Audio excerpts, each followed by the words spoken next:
Hey guys, welcome to another MLS Updater with me, Mike. Today I'm here with Brian Sciaretta. Brian, how are you doing, buddy? Happy New Year as well. Well, thank you very much. Doing great. Thank you very much for having me on. Yeah, really appreciate it. And I guess before we kick off, can you let people know a little bit about yourself, where they can follow you on Twitter as well? Sure. Yeah, I'm Brian Sciaretta. I'm on at Brian Sciaretta, BrianSciaretta on Twitter, and I write for American Soccer Now, Soccer America, a couple other publications, and then I'm on Sirius XM every Tuesday morning. Fantastic. Thank you so much for giving up some time for us. We're going to go through a little bit of a look at the Eastern Conference, some of the initial moves that have happened, and maybe what we expect from each team going through the rest of January. So let's kick off with Nashville. Obviously, they're coming back across to the Eastern Conference. They've made Schaffelberg a permanent deal. Fafa Pico's come in. They've brought in Lawrence White. I think most importantly, though, they've finally Ake Loba seems to have departed, which is huge for Nashville, isn't it, to get that DP spot? Yeah, they need the DPs. They need more depth. They need to get a little younger. You have guys like uh, there's too many. You have guys like Dax there who's there for a while, and I think it was tough for him in that midfield. But yeah, they need to get younger. The strength, Romney's moved on. That's a big loss, but I think obviously it wasn't his best year compared with years past, but Walker Zimmerman still is a great foundation in the back, and obviously an MVP candidate up front, up Mm. top in the attack with Hani Mukhtar. That's been a big foundation of their success, in the last several years. Yeah, definitely. And they seem such a relatively solid side. I think they'll still be defensively solid next season going forward. And that DP spot will surely go on a striker, you'd imagine, going into they'll be their search through January. Yeah, yeah, I think so. We'll find out. There's still a lot of time to happen, but Dave Romney in the back provided a lot of minutes last year, so I think that's going to be a big hole to fill there too in the back. Yeah, definitely. I think they obviously, like you mentioned, they're trying to get a bit younger, so some of these other centre backs will get a little bit more of a chance, and they'll seem set on that four at the back rather than the back three now going forward. So it'll be interesting to see what happens there and how much they can support Hani Mukhtar, is their MVP candidate this year again. So yeah, how do you rate their chances going into coming back into the Eastern Conference? Do you think they'll be straight away a playoff side again?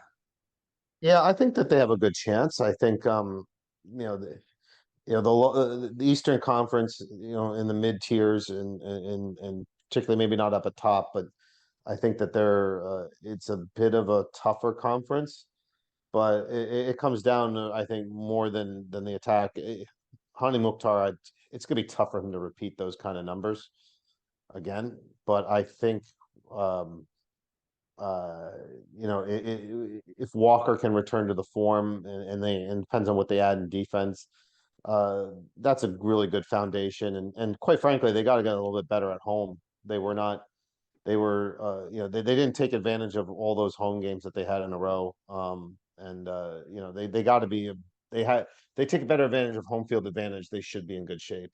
Yeah, definitely with that whole new stadium, obviously that time away at the beginning of the year, getting it ready. So I think, yeah, the fans will definitely be excited for a new season ahead. Let's move on to the Philadelphia Union. They've made Daniel Gazdak a designated player in the last few days. Paxton Aronson's left. It's the only real main departure. Andres Pereira has come in to add depth in midfield, which I guess is really important with the amount of games Philadelphia are no doubt going to be playing this year. I'm a big fan of Philadelphia. I have the utmost respect for Jim Curtin as a manager. I think he's probably the best manager in the league in terms of how the system he's built, the players he has. They did a great job in the back with um, Jacob Glesnes and Jacob Elliott was. I mean, they were the best center back pairing in the league. Yeah. They up top, they play with a narrow diamond formation, and it just really, and they play a system that just everyone, it doesn't vary from opponent to opponent. Everyone knows what they're trying to get. And I think as long as they keep Jim Curtin there and happy, Philadelphia is poised to continue to do big things.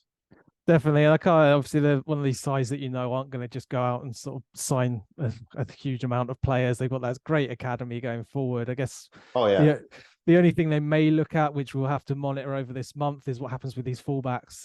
Again, Kai Wagner full of rumors once again as an off season comes along, and then Mbaizo on the other side. I guess that's the only place they may look to add depth. Yeah, Should they? Mbaizo had was off and on last year.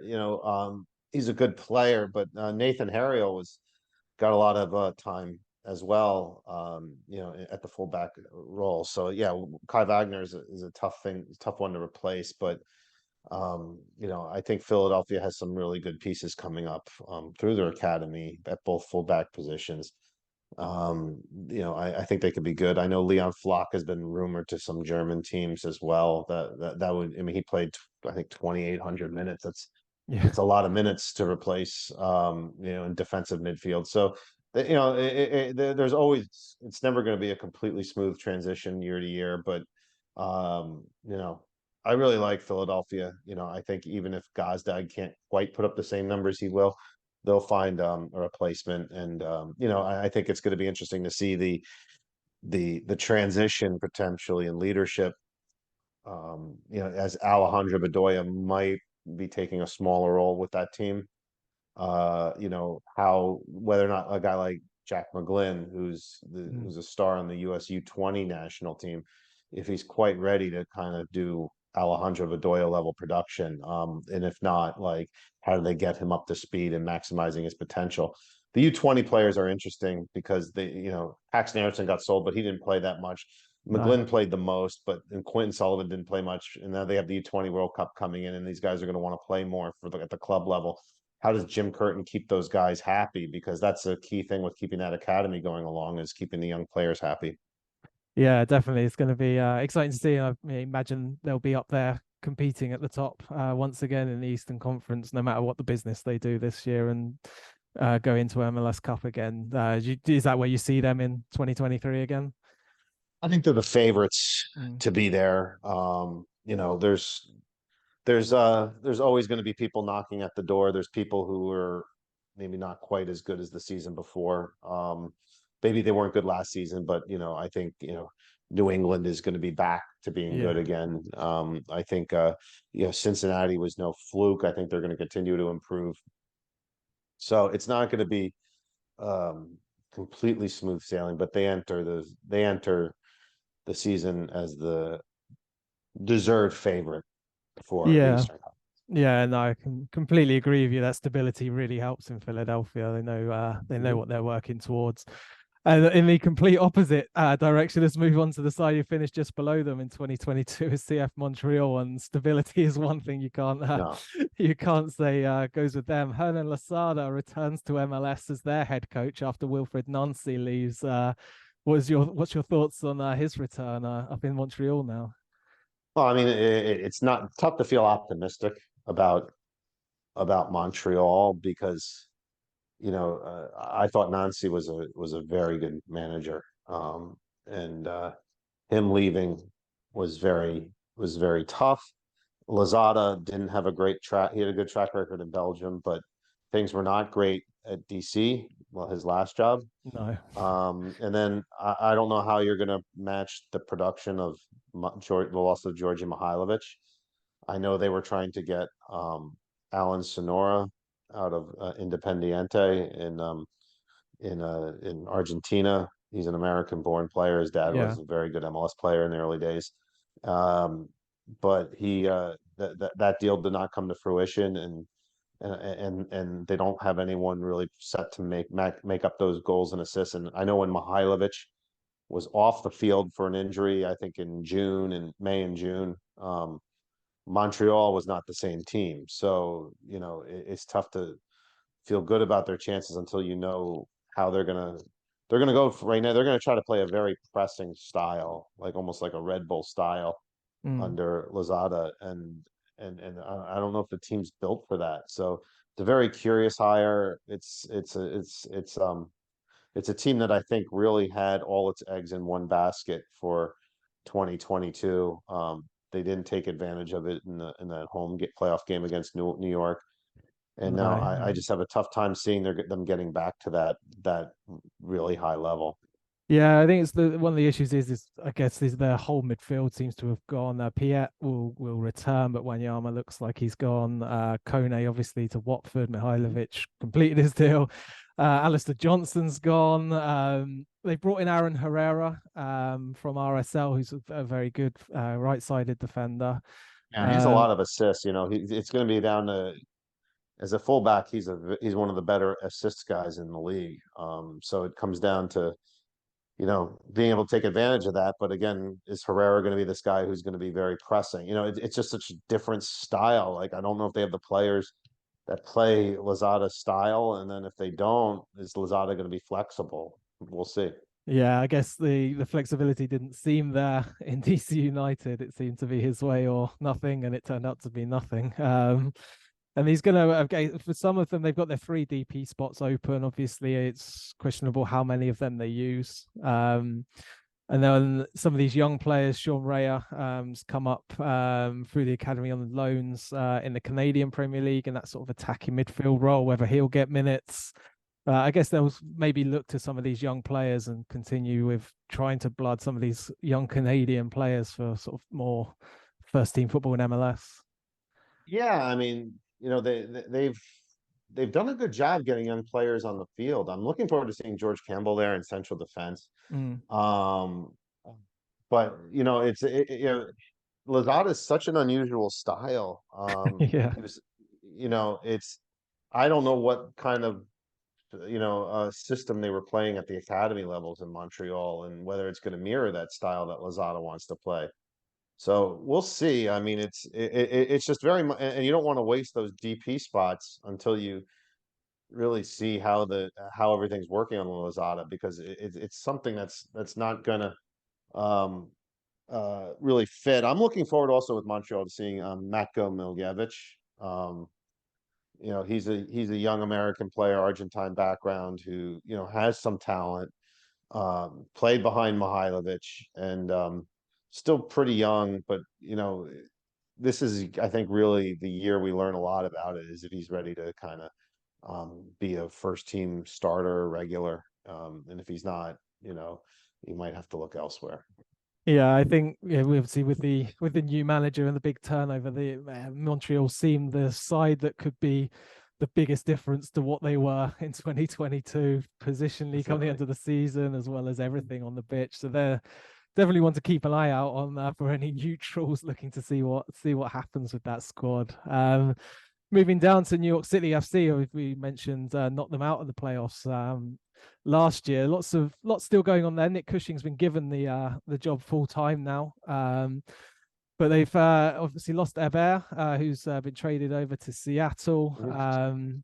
They've brought in Tony Alfaro, I guess, as depth from DC United in the defense, but Yeah, Maxi's gone too. the Maxi, Tinnerholm, Santi Rodriguez. We still don't know with Sean Johnson and Alex Kyans in what their sort of definite future is going to be. So there's still a lot really to work on there, and obviously still where's the centre forward? Yeah, I mean, it's you know they they won the title 2 years ago. They got to the conference finals, or the yeah. I mean, they lost to Philadelphia this time in the conference finals. So it comes down to, is there anything left to build off of, or did you kind of take this group as far as it can go? I mean, I think they have some very good players coming through the system. Their academy's been has been very good at producing some young players, some interesting players. They got some really good ones coming up through the ranks. I love Talas Mongo. I mean, a Yeah. very talented player there too up top. You were talking about goal production, and I think some of these guys now, it's going to be about taking that next level. And seeing how they fit. But they're always a threat. I think Cushing, there was he had a really tough adjustment period as an interim manager, but he got better as it went on.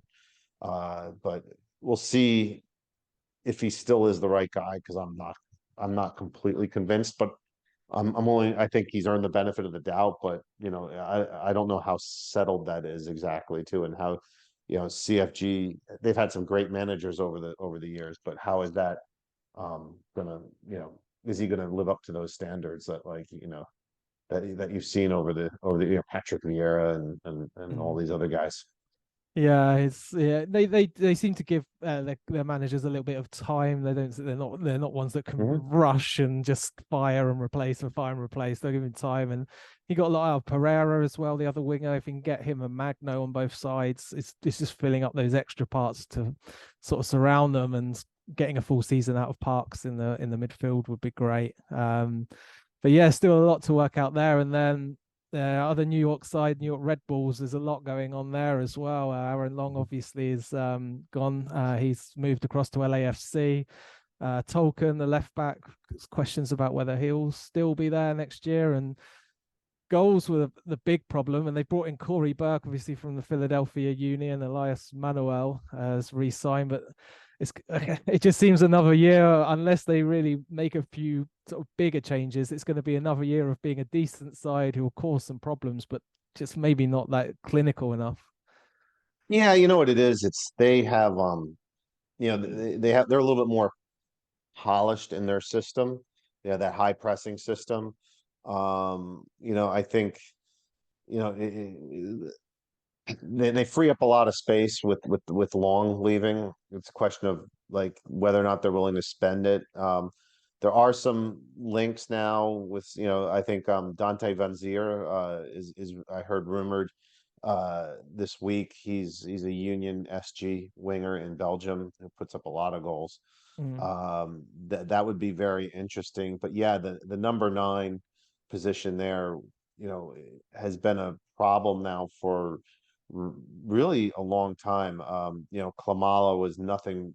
He was just very, very frustrating player, Yeah. to watch. And Barlow works hard. He does some things right, but it just didn't really seem to be there. I think they're going to want to play young players, because that's how they do things in Salzburg. That's the Red Bull way. And they have some interesting players. I think, Tolkien could get sold. He's a very good left back. I know that there's European teams circling around him.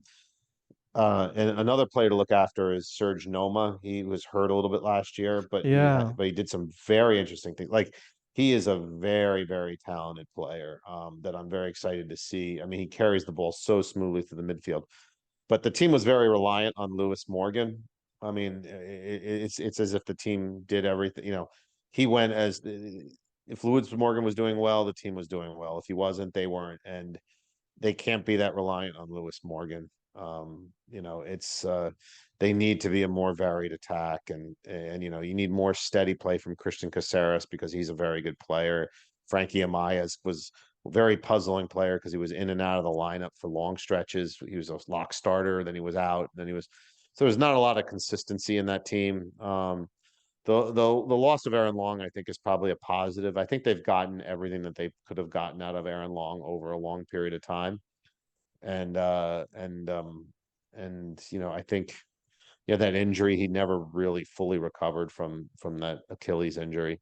So yeah, they're mixed. I mean, we don't know what Drew Yearwood's going to look like. We don't Yeah, know. true. It's just a lot of question marks. Omir Fernandez is a very puzzling player. Like, Yeah. great some games and not great other games, but you know, I like what they have in Cole. I like what they have in fullback.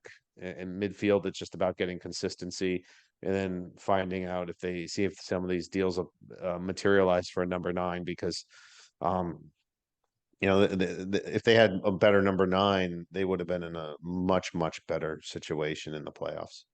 Definitely. And yeah, I think it's just those lack of goals and games being very tight, which makes them that team probably at the lower part of the playoff picture each year. That's Like, they're fair. not.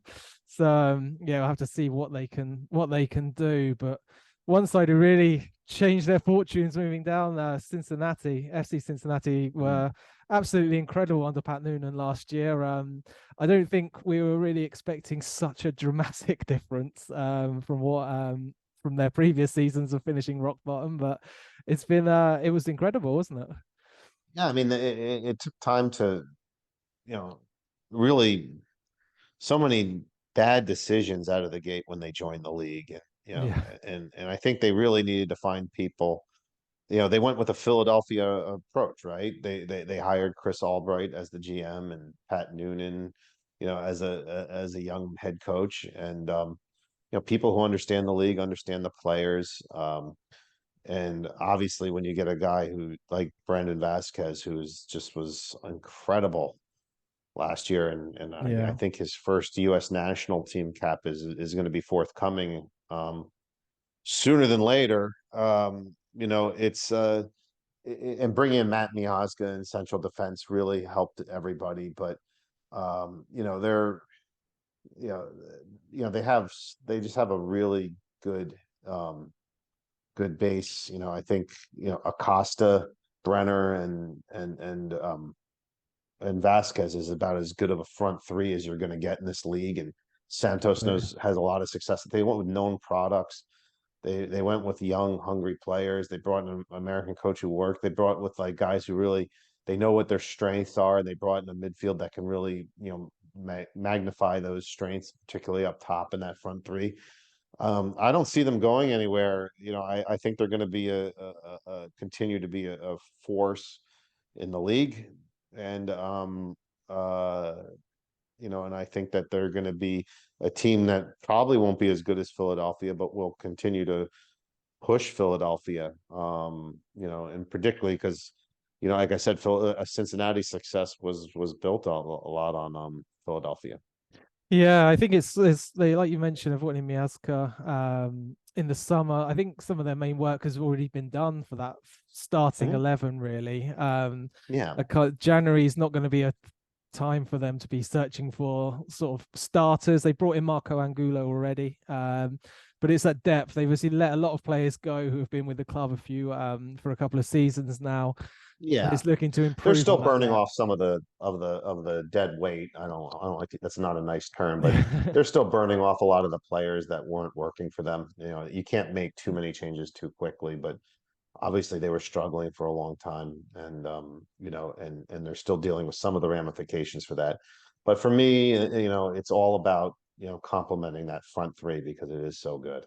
Yeah, definitely, definitely. And this another side who probably overachieved as well from what we would have imagined, who snuck in, were into Miami. A whole lot of changes happened last January once again. Aside, it's incredible how many rebuilds they've had in such a young career in MLS.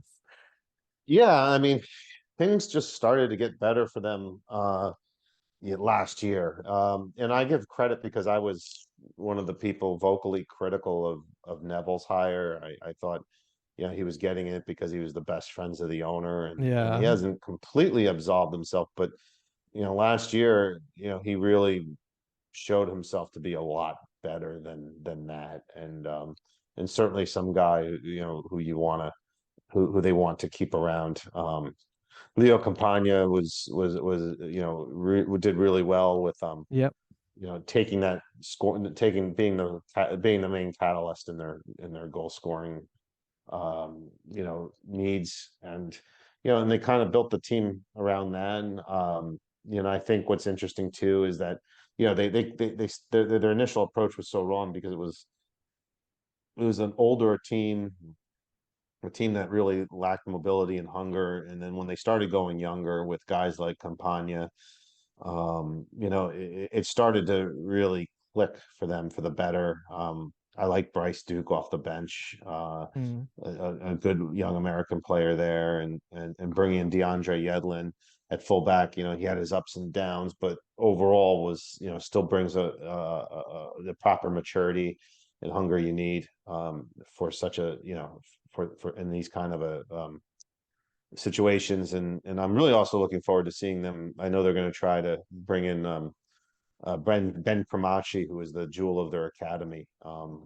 Yeah. Guy who spent time with Argentina's U20 team as a 2005 born player, so he's playing up a cycle. He's also American, so we'll see if he goes with them. But like, you know, they have a lot of tools now, more to work with, a proper approach, and Mm. I think that, you know, it's been, you know, it's been better for them, I think, getting rid of, you know, as the older guys have been fading out to you know, the Higuains, and now moving into, you know, making it more about the younger players is really the proper way to go, particularly in this league. I mean, it was why NYCFC struggled when they first came into this league. You know, it was the same kind of approach without young and hungry players. I just don't think, and you just trying to rely on older European guys isn't really a formula for success in this league anymore. And I think they No. finally learned that. Yeah, definitely. And having this time now, obviously, you're saying with the academy growing and watching them in the GA Cup, some of these young teams over the last years, they've shown they've got some really good, exciting young players who they've been able to develop, and it'll be really exciting to see. Obviously, they've got all these DP spots that they can use Yeah. now, And and they will, yeah. yeah, I believe Mm. their penalties on the salary cap sort of expires at the end of 2023, like the Right, you know, that finals. there's So that. Yeah, I forgot to mention that. Yeah, that was a really ugly situation. And then of yeah, course, you haven't heard the last of the Messi rumors, so it's yeah, going to be an interesting year for them. yeah. I think, excuse me, up until he officially hangs up his boots, there won't be a day that passes where someone isn't linking him with Miami. So, but we'll have to see. We'll have to see what goes on with them. Dropping down now below those sides that all hit the playoffs last year. Orlando City just missed out, and they've gone through a hell of a lot of changes. Moutinho at left back has gone. They've brought in Rafael Santos from Cruzeiro. It's just been reported. Luca Petrasso from Toronto as well. Ruan has gone to the right back's gone to DC United. Junior also left. A whole host of forward players who weren't really all-time starters with the squad, so they've got a bit of a rebuild going on themselves. Yeah, I mean, you know, I like Perea as a coach. You know, and I think you know, he's a good player. You know, I think they're, as I look at the roster, you know, and I think it over, you know, you know, they have a good they have a good base. I think the rebuilding is not going to be as difficult as it is for other teams, like, you know, like a painful Toronto rebuild Yeah, or anything like that, or, you know, or like a third reboot that Cincinnati needed before they figured things out. Um, I think that they're going to surprise. I think, you know, those that are holding over will continue to grow under Perea. You know, we saw their Open Cup run, you know, was good. Now it puts them in the Champions League, which is going to be interesting for them. But again, I'm I don't really bet against Perea too much. I think he's you know, they'll be in the mix for the playoffs for sure. yeah, I think we just have to see how well they cope with the obviously the extra games of the Champions League. Yeah. But yeah, it's interesting to see they've re-signed Pedro Gallese at the back as well, which is great to have Mhm. that consistency in goal. Moving across to Columbus, where we've obviously mentioned Wilfried Nancy when we were speaking Yeah. about Montreal. He's the new coach there with a very exciting roster. How are we thinking? Do we think that he's going to continue with that 3-5-2 that he really liked in Montreal and maybe shake up a little bit of how Columbus work? Yeah, look, I think um, you know, Porter was a up and down manager. I think, you know, but he was tough with young players, and Cucho and Lucas Zelerion are outstanding Yeah, if they click. They were a little too reliant on those two, but there was a time there when I figured that if they had gotten into the playoff, it would just be they would just be such a tough out, because the regular season and the playoffs are so different. You know, it becomes, as we've seen every playoffs, it becomes about those difference makers. Like that's when they do things that they just don't do in the regular season. Zelerion was an example of that one in 2020. Gareth Bale's a great example of that last year. He was Yeah. talking, he didn't have much of an impact at all for LAFC, but then you get him on the field in the final for just a couple of minutes, and he's delivering. Yeah. So look, they're the team that if they get into the playoffs, they become a team that can win it. Just because of those two players, I think so highly of them. I like their chances. I think Aiden Morris is going to be a starter, and I think he could do very well under Nancy. He was a guy who won them. He started in the defensive midfield when Nagbe had COVID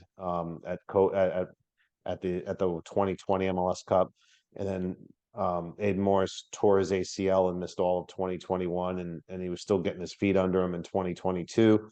I think he's going to be a very good player for them as well in the midfield. So they have a different, and it comes down to their defense. I think really holding fort and seeing how Nancy can get the most out of their defense.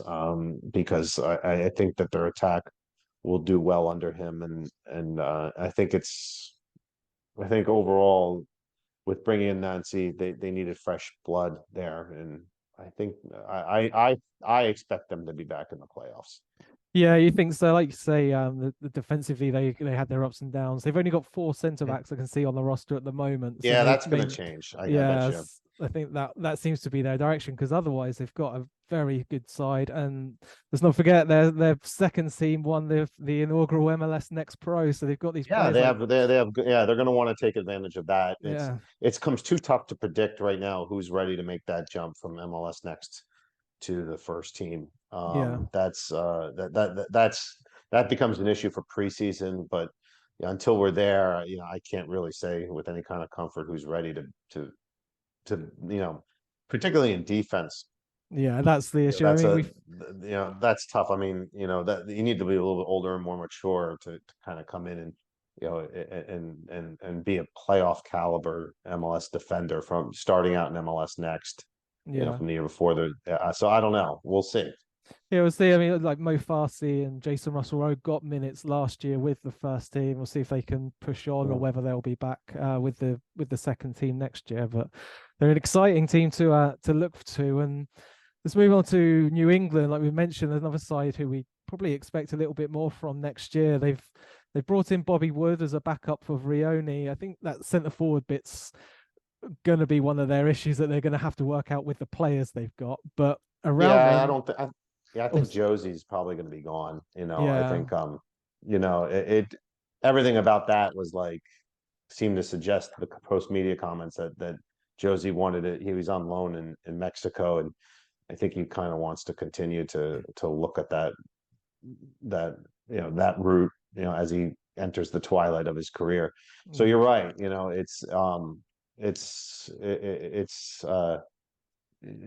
not all the pieces are there for them, but I think that they're going to be vastly improved this year. Yeah, the signing, obviously we've mentioned Dave Romney's gone there from Nashville, so that bolsters the defense a little bit. I think that was the key area. They needed to really just improve on that. They had quite a few mistakes was an issue last year in the back.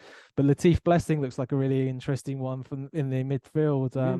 Someone who's going to be pushing up, supporting Carlos Hill off the ball as well as on it. His work rate is incredible, and he really does he presses incredibly well, which will give those attacking players the chance to play in transition a lot more than I think they got the chance to last year. Yeah. I think and Bruce is a flexible coach. He's never really married to one system. And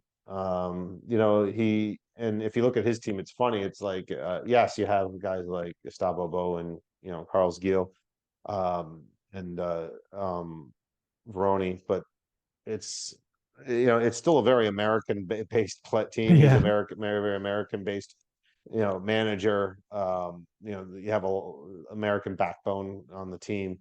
You always have, but they haven't really looked right since Adam Buxa left, and I'm looking forward to also, I think they're going to try the younger homegrown route, because they have some really good young homegrown players. They tried. Rivera looked promising at times last year.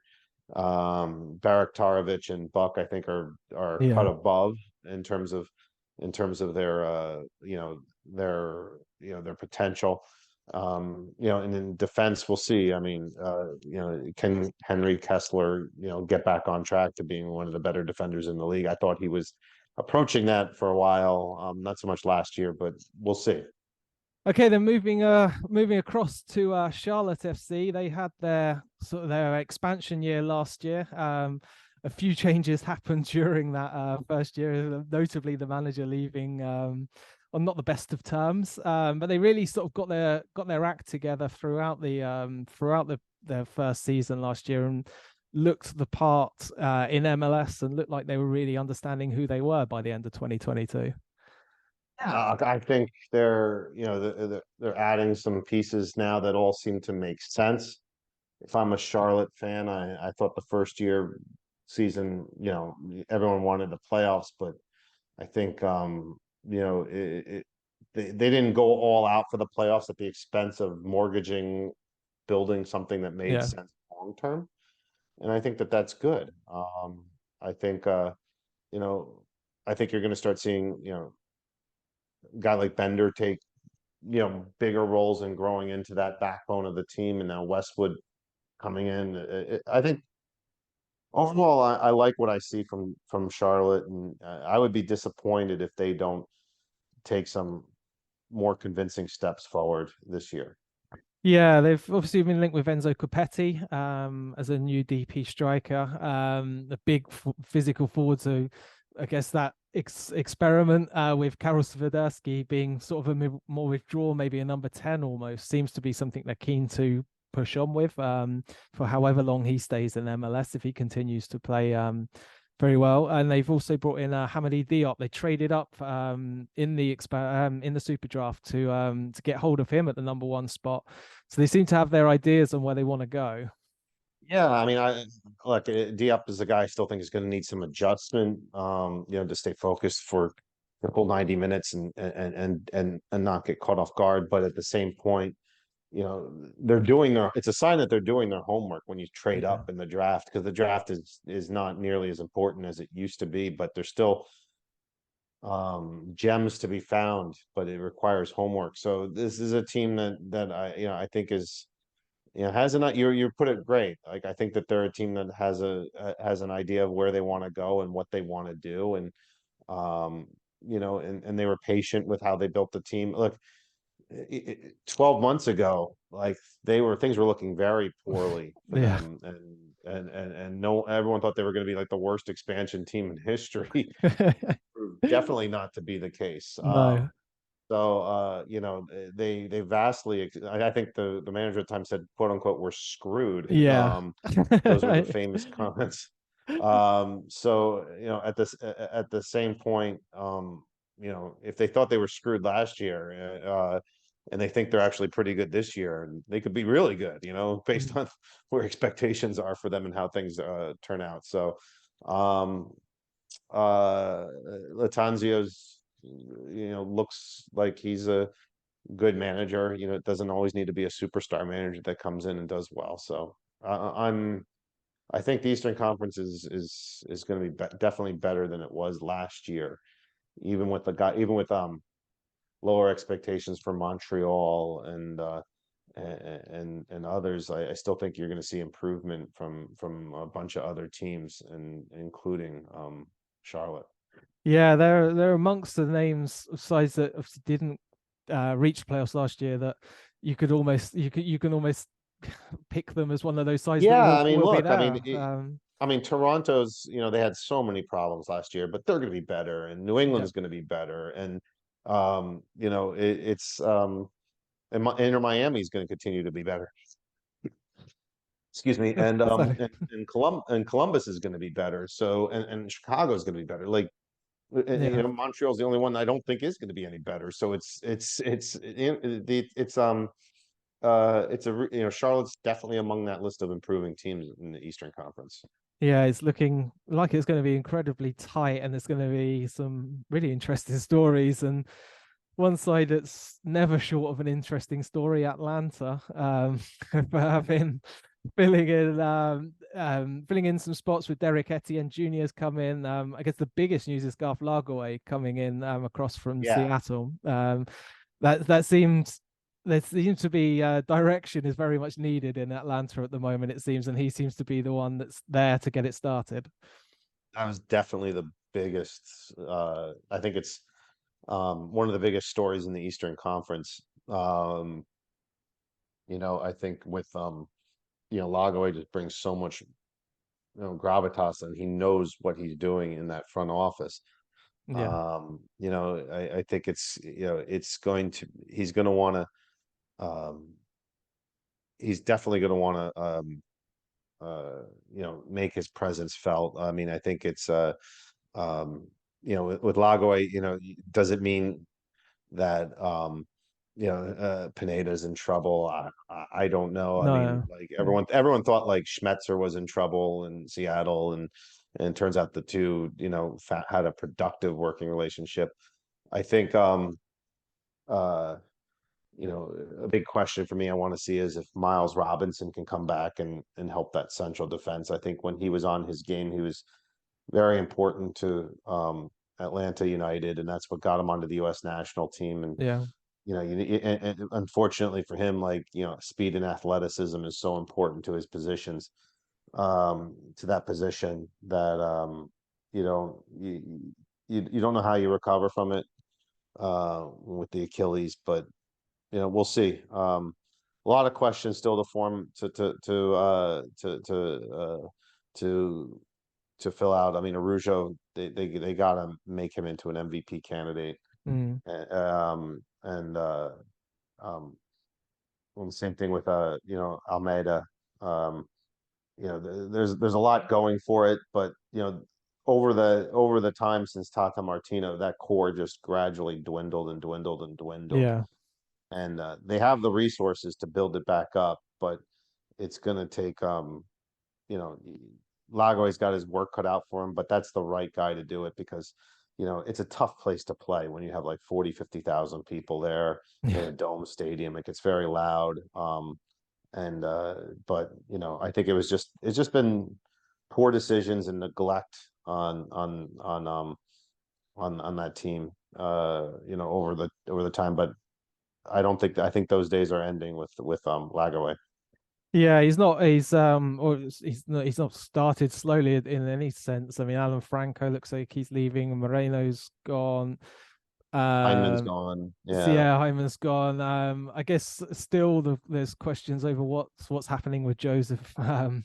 If he's going to be Yeah. returning, we're assuming not still, but nothing's been confirmed on that. But there's Derek Etienne's the only one who's been brought in at the moment. So And that's a smart high, and that's a mm, smart sign. I mean, he's not gonna I mean, he's just a guy who's, kind of quietly competent. Like, mm, he can, he was good on the Red Bulls, he was good in Columbus. It's just, you know, um, it's like Fafa Picault, like, none of like just a guy who gives you good numbers, not great numbers. He's not like a sexy prospect because he's very young, but just a quiet, dependable player that you can build something good from.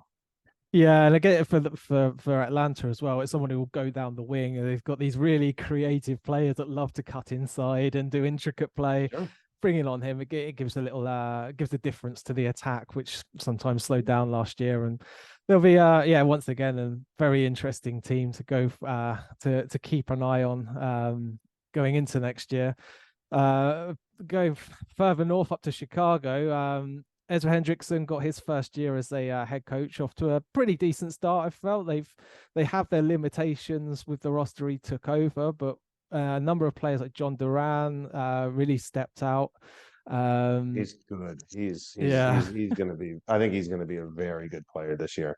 yeah. I guess for them, it's how long they can hold on to him, and obviously he's not made it. Mhm. He's made it relatively clear he'll be ready to leave when something comes in from his sort of social media Yeah. posts at the time. But they had it. They've Gaga Slonina as well leaving is going to be a difficult one to just replace after just for the fact that they've lose their starting goalkeeper for the whole of 2022. So making sure that they're more prepared for for this year in a side that had a pretty decent defense. Yeah, I think you know, it's not an easy team to manage. I think the roster's uneven. Shaqiri's, he is what he is. Like he's a very good, big known player, but wasn't producing at the level that they were paying him for. He wasn't one of the top players in the league, and he was being paid like it. And Mm. I think um, I think Hendrickson's a good play manager. I think they'll be okay with the loss of Slanina. Holding on to Duran is the key. I think Mueller, bringing him in back to the league from a really tough stint in Scotland, Yeah. really helped. He's a quiet and dependable player. That was smart. So we'll see. I mean, I hope that they can hold on to Duran this year, because I think he's one of the best young players in the league. Yeah, so powerful, so quick, and just really composed in front of goal as well. Like it's such a young age. He's really, really performs brilliantly. And I guess Yeah, and Gutierrez looked good yeah, for them. I know he's probably going to be missing for the U20 World Cup for a pretty long period there, but I think Chicago will let him go to that. But he's Chris Brady is another one. You know, I don't know if he'll be the guy. I know he got the start at the end of the year. Um, yeah, I think it's a roster. It's a team that I'd like to say is improved. But still, there's still a lot of moving parts. yeah, they don't have a right back on the roster at the moment. They've been linked No. with Arnaud Souchet, I believe you pronounce it, from Montpellier in France. But obviously, there's going to be some moves in January. It's just how Ezra Hendrickson can integrate them, and whether players like with the money he's on, whether Shaqiri is they're able to move on from him and bring in a new DP is a Yeah. question. Shabilko is that backup striker, whether he can really step in when Duran's not on. He just didn't seem to really fit last year particularly well. So I think it's going to be a look at a lot of those sort of backup spots seem to be the Yeah. really big. It's the roster build rather than the starting lineup so much for Chicago, isn't it? Yeah, that's exactly right. It's taking steps from what they did last year. They were on the right track trending up, but they still need they're still heavily dependent on young players, I think, and you never know how that's going to go. But the fact that they were playing them and Hendrickson was willing to play them, I think is just a good thing. I just think it's a good thing in this league when you have managers willing to play young players. I think that's kind of the more exciting and potentially beneficial thing in this league, because you get a little bit more hunger with it, on your team. Yeah, definitely. It really adds, and they grow so much themselves playing alongside these Yeah. some of the experienced pros, and they can really take Mhm. bigger strides quicker. So I'm really excited to see what happens with Chicago. Obviously, they finished third bottom in this conference last year, so I think they'll be obviously another one of those sides who will be up there. They weren't far off. It wasn't until like 2 or 3 games left of the season before they were eliminated from the playoff race. So yeah, it'll be interesting to see what happens with them. And Toronto, then let's move on to the side that finished second bottom. Toronto, they did a lot of work last summer, bringing in Insigne and Bernadeschi to really excite the fans and get everything going. But um, things are now really their defense was the biggest problem Oh, that throughout was that very year. brutal. It Yeah. was they brought in Matt Hedges from Dallas. He's come across after leaving Dallas on a free. So that's a decent part to get some leadership in there again alongside like Norton and players like this who need some extra sort of support in growing in their MLS careers, but they don't have a goalkeeper on the roster anymore. Oh, they still coming into January. It's unfortunate. They have a lot of work to do Yeah, still. and you don't want to be having this much work to do. I mean, and Bob Bradley would know this just as well as anybody. It's like you can't just like go in there having a couple stars and then just having a makeshift. They're kind of building things in the opposite way. Usually you have the core and then you add the stars. Mm, If you have the stars first and then you add the core, like that, usually then you're looking at like NYCFC in 15 with like Pirlo and Lampard and then it doesn't really work out, does no. it? Like I think it's I'm not optimistic on the team. I think Michael Bradley, who is a great player for a long time, he lost a step. Mm, And Hedges too. It's like I don't. They're putting a lot of hope on a guy who will turn 33 in center back. yeah. He's done well with Dallas, but like he's past his prime years. I don't know. I just don't know. They have some good young players, but I just don't know if that core's there. Yeah, they obviously those young players got the starts before the likes of Insigne when they actually arrived, and Right. Crescito, a left back who retired and is now unretired in Italy. So they've got those players. Jaden Nelson came in and did quite well. Richie Larreyes, I believe, is on loan until the summer still. So Yeah. so there's still lots of work to be done. Importantly, they've kept Jonathan Osorio. He's signed a new contracts because when they were missing Mark Anthony Kay, Osorio, and Bradley, if one of those was missing, the whole midfield seemed to fall apart, and they just don't have the backup to come in and take over. So they, No, there's no depth, and it's too bad. You wish you want to see guys like Insigne and Bernadeschi come in and have the resources behind them to thrive, but it's not the league where, like I said, you have the stars and then you build the core. It's it doesn't really work like that. So I don't know. It's still, maybe they can find something that works. Maybe they can make like maybe they can make a lot of this. Maybe they can find a way in the next month or two to really build this team, but they're behind the curve right now.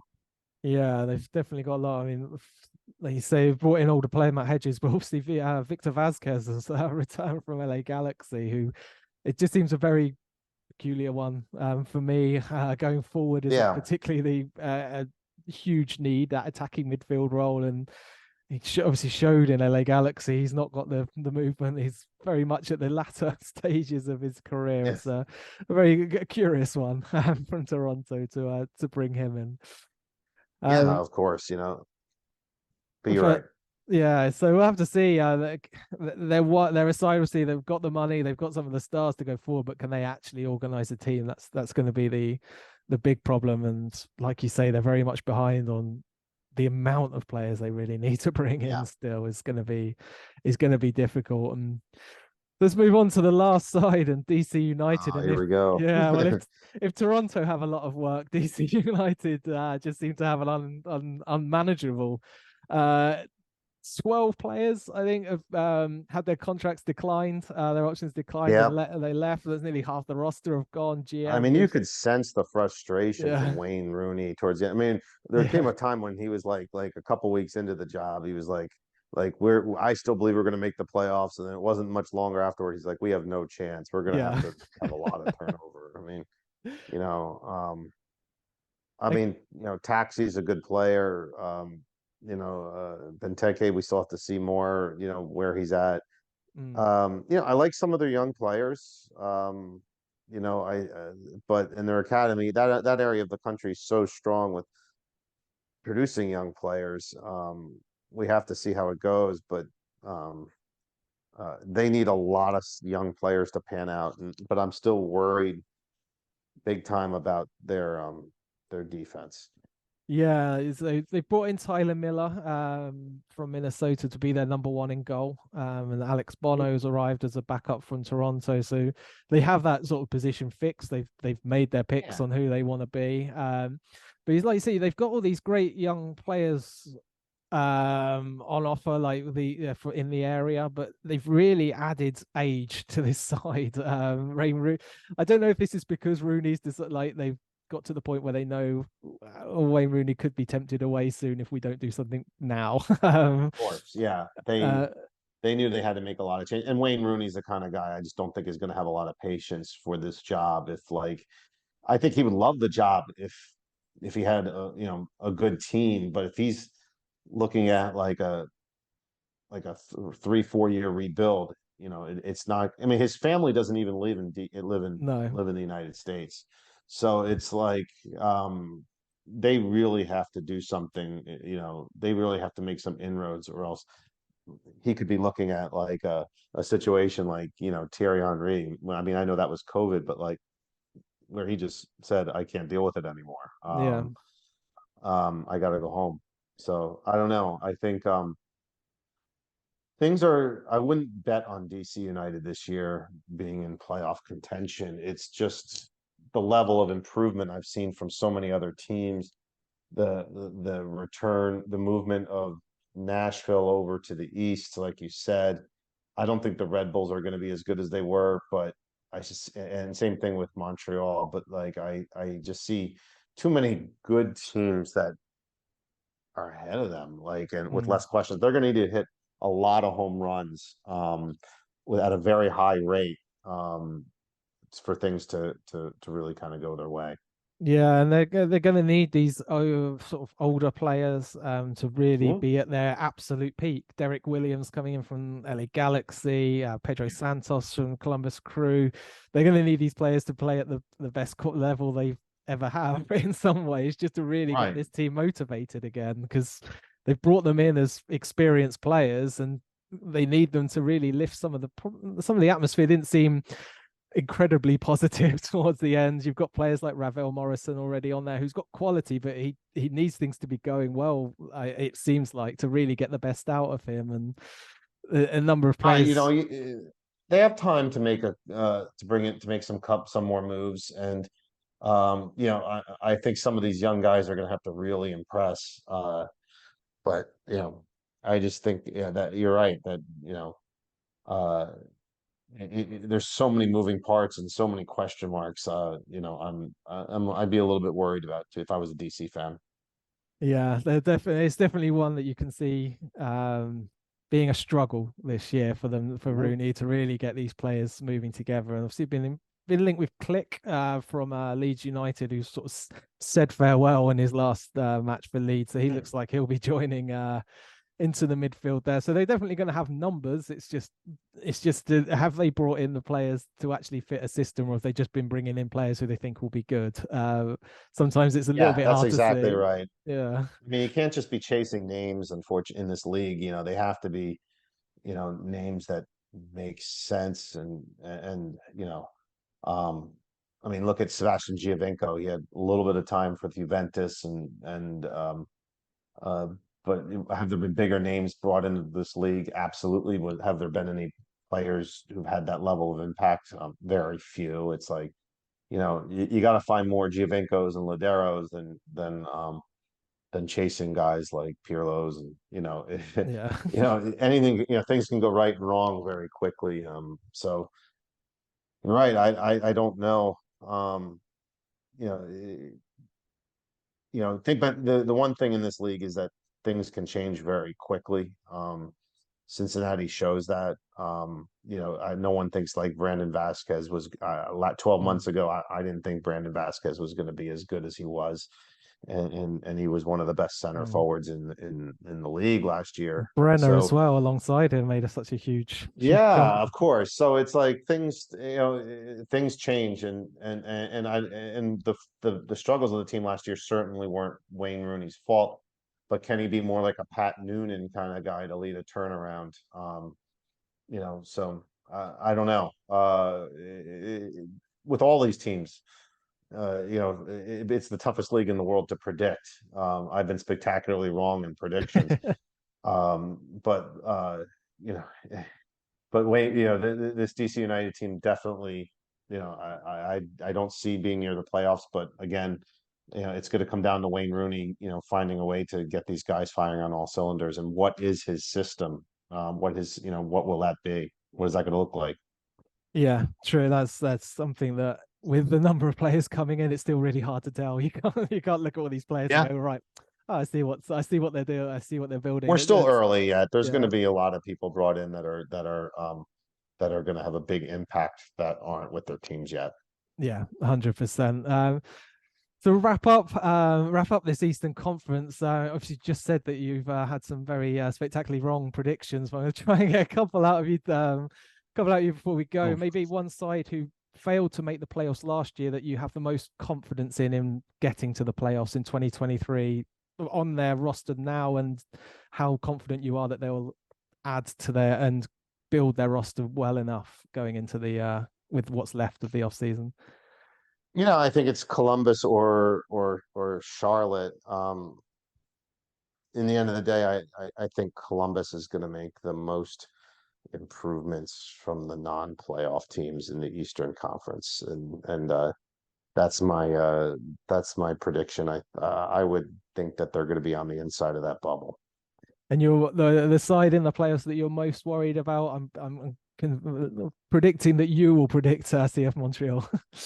Yeah, that's 100% right. Yeah. Like Lazada is such a vastly different system, and they're going to be they lost one of their best midfielders in Mihailovic. I think um wow, again, I maybe Lazada's a home run there, but and maybe they add some really good players, but I still think they don't have the difference makers yet. They're bringing in too new of a system, and Nancy was such a. It's one thing when you when you lose a manager no one likes, and then everyone's kind of happy with the new guy who comes in like a Noonan. Mm. Came in and everyone really embraced him. But I think Nancy was so popular that uh, Lozada ran people the wrong way in DC. You know, that's just I don't have a good feeling about them. You're right. Yeah, so it's going to be looking forward to it, and hopefully it'll be. I should say though, I have to go back. Columbus, or I was just thinking because you put me on the spot. I wasn't thinking about too much in advance. I think New England is going to be much better than we thought this year too. So it's a mix between you know Columbus, probably Charlotte's is a third, and in terms of most improved, I would go Columbus, New England, Charlotte, Atlanta. Yeah, they've definitely, New England, like you say. My biggest concern with them is that centre forward role, but if they do remove Jossie completely from the roster and free up some space financially, bring in someone else, it all depends on how Vrioni settles in his second season. He's had that sort of half year to get used to the side. Now we need to find out if he is actually going to push on and be that player, or if this isn't the spot for him. It's going to be. There's still big questions on him, but they've definitely added to the side so far pretty well. They look an exciting team. Brian, thank you so much for joining me. And Thanks very much for having me on. Anytime you need. Fantastic. Just remind everyone before you go where they can find your work and where they can follow you. American Soccer Now and Soccer America. Either one of those two, you'll be able to find me. And then tune in Tuesday mornings, usually around 8:20 on the East on Sirius XMFC to hear me pontificate on all about American soccer. Brilliant. And thanks again, everyone, for listening. You can follow me at Mike Rice 1983. I look forward to enjoying the rest of the off season. Looking forward to the MLS. Thanks very much.